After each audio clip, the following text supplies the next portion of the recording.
নবী সাল্লাল্লাহু আলাইহি সাল্লাম বলেন, আমি আমার উম্মতের কতক দল সম্পর্কে অবশ্যই জানি, যারা কিয়ামতের দিন তিহাম্মার শুভ্র পর্বতমালা সমতুল্য নেক আমল নিয়ে উপস্থিত হবে, কিন্তু মহামহিম আল্লাহ সেগুলোকে বিক্ষিপ্ত ধূলিকণা পরিণত করবেন।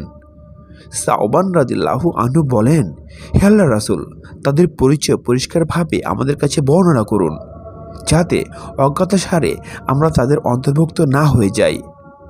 তিনি বলেন, তারা তোমাদেরই ভাতৃগোষ্ঠী এবং তোমাদের সম্প্রদায় মুক্ত। তারা রাতের বেলা তোমাদের মতোই ইবাদত করবে, কিন্তু তারা এমন লোক যারা একান্ত গোপনে আল্লাহর হারামকৃত কর্মে লিপ্ত হয়।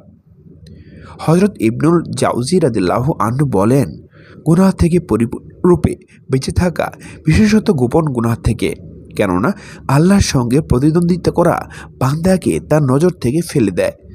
আল্লাহ তোমার মাঝে গোপনীয় বিষয় সংশোধন করো, তাহলে তিনি তোমার বহিরাগত বিষয় সংশোধন করে দেবেন ইনশাআল্লাহ।